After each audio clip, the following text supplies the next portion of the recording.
మరి డబ్బులు ఎలా వస్తాయి? ఎన్ని సంవత్సరాలు పడుతుంది? ఎన్ని దశాబ్దాలు పడుతుంది? ఈ దశాబ్దాలు పట్టే ఈ సమయంలో, ఇన్ని సంవత్సరాలు పట్టే ఈ సమయంలో ఈ 2 లక్షల కోట్లు ఇంకా ఎంతగా పెరిగిపోతూ పోతుంది.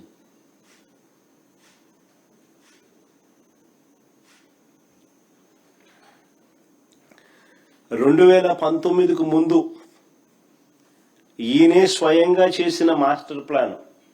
2019కు ముందు 50,000 ఎకరాలకు సంబంధించి బ్రహ్మాండమైన వరల్డ్ క్లాస్ రాజధాని ఇక్కడ వస్తా ఉందని ఈయనే మాస్టర్ ప్లాన్ తయారు చేసినాడు, మనందరికీ ఊదరగొట్టి బాహుబలి సెట్టింగ్లన్నీ చూపించి. మరి 2019కు ముందు ఈయనే స్వయంగా చేసిన మాస్టర్ ప్లాన్ ను సడన్ గా ఈయనే ఎందుకు మారుస్తున్నాడు?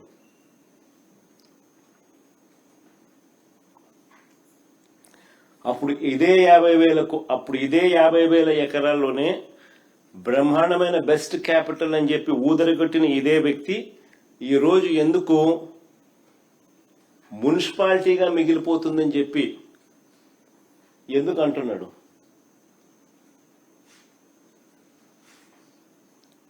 ఆ మాట అని ఇంకొక 50,000 ఎకరాలు కావాలంటున్నాడు. మరి ఇంతకు ముందు 50,000 ఎకరాలతోనే వరల్డ్ క్లాస్ సిటీ అని చెప్పిన వ్యక్తి ఈరోజు ఏమంటున్నాడు? ఆ 50,000 ఎకరాలే అంటే ఇది మున్సిపాలిటీగానే మిగిలిపోతుంది, అందుకని ఇంకొక 50,000 ఎకరాలు కావాలంటున్నాడు. అని ఎందుకు అంటా ఉన్నాడు? ఎక్కడా లేని విధంగా కాస్ట్ పర్ ఎస్ఎఫ్టీ అడుక్కు అయ్యే ఖర్చు ఏకంగా 11,000 నుంచి 14,000 అవుతా ఉంది. కాస్ట్ పర్ ఎస్ఎఫ్టీ ఎక్కడా చూడని విధంగా, ఎక్కడా లేని విధంగా అడుక్కయ్యే ఖర్చు 11,000 నుంచి 14,000 దాకా ఎందుకు అవుతా ఉంది? ఏ స్కాముల వల్ల ఇది ఎగబాకుతా ఉంది? అన్న వీటికి సమాధానం ఎక్కడైనా అసెంబ్లీలో చెప్పాడా? 5:30 గంట అసెంబ్లీలో ఇటువంటి ప్రశ్నలకు ఏదైనా సమాధానం చెప్పాడా? ఆ 5:30 గంటల సమావేశం కేవలం జగన్ను, వైఎస్ఆర్ కాంగ్రెస్ పార్టీని దుమ్మెత్తిపోయడానికి, బూతులు తిట్టడానికి మాత్రమే వాడుకున్నారు. రాజధాని పేరిట పట్టపగలు తాను చేస్తా ఉన్న దోపిడీ నుంచి ప్రజలను డైవర్ట్ చేసేందుకు ఈ డ్రామాకు తెరలేపాడు.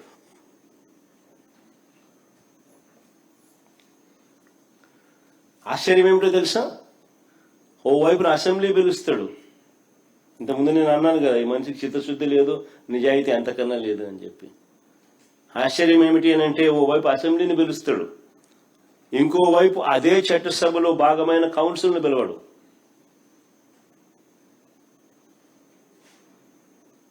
ఇంకోవైపు అదే చట్టసభలో భాగమైన కౌన్సిల్ని పిలవడు.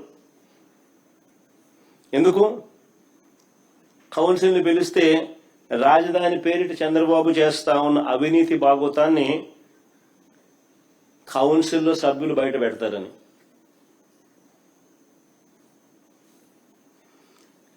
ఈయన బండారాన్ని అంతా కూడా వాళ్ళు కడిగి పాడేస్తారని.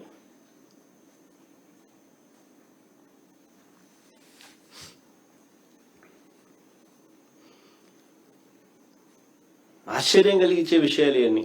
ఈయన అంటాడు, భవిష్యత్తులో కూడా రాజధానిని ఎవరు మార్చకుండా చట్టం తెస్తున్నామని చంద్రబాబు నాయుడు చెప్తా ఉన్నాడు. భవిష్యత్తులో కూడా రాజధానిని ఎవరు మార్చకుండా చట్టం తెస్తున్నామని చంద్రబాబు చెప్తా ఉన్నాడు. ఇలా అసెంబ్లీలో వీళ్ళు చేయగలేంది మళ్ళీ అదే అసెంబ్లీలో మళ్ళీ దాన్ని మార్పులు చేయలేరా? చట్టాల గురించి మాట్లాడే ఈ వ్యక్తి చట్ట సవరణల గురించి మాట్లాడ్డా? తెలియదా ఈయనకేమన్నా? తెలుసు, కానీ డ్రామా. ఇంతకుముందు నేను చెప్పినట్టుగా ఈ డ్రామా అంతా ఎందుకు? తన అవినీతిని కప్పిపుచ్చుకునేందుకు డ్రామా. ఏ చట్టమైనా కూడా చట్టసభ ద్వారా చట్టం చేయగలుగుతుంది, చట్టంలో సవరణలు కూడా చేయగలుగుతుంది. ఇది అందరికీ తెలిసిన విషయాలే. 3 ఏళ్ల పిల్లోడు 6 ఏళ్ల పిల్లోడిని అడిగినా చెప్తారు.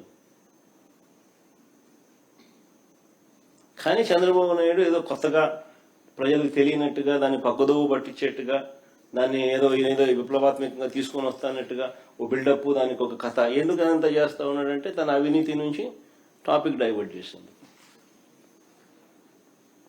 నేను సూటిగా చంద్రబాబుని అడుగుతా ఉన్నాను, 2014 నుంచి ఇప్పటి వరకు 12 ఏళ్ల కాలంగా, 2014 నుంచి ఇప్పటి వరకు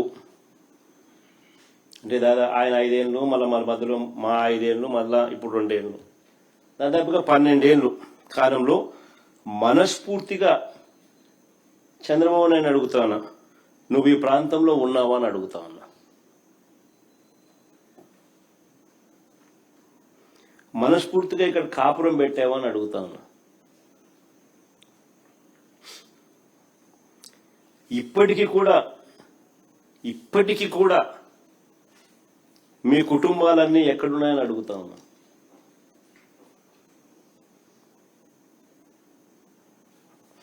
రెండు 2019 వరకు హైదరాబాదుకు షటిల్ సర్వీస్, 2019 వరకు కూడా ఒక పక్క ఆయన ముఖ్యమంత్రిగా ఉంటూ మరోవైపున హైదరాబాదుకు షటిల్ సర్వీస్. ప్రతిపక్ష నాయకుడిగా ఎన్నికల వరకు వీళ్ళ అడ్రస్ అంతా హైదరాబాదే.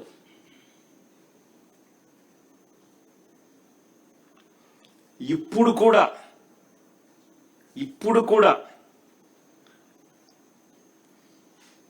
వారానికి 2 రోజులు, వారానికి 5 రోజులే ఇక్కడ. అది ఈయన పవన్ కళ్యాణ్, ఈయన కొడుకు అయితే అది కూడా వారానికి 4 రోజులు ఉంటే గొప్ప సంగతి. పవన్ కళ్యాణ్ అయితే అసలు ఆయన ఎప్పుడు ఉంటాడో కూడా తెలియదు.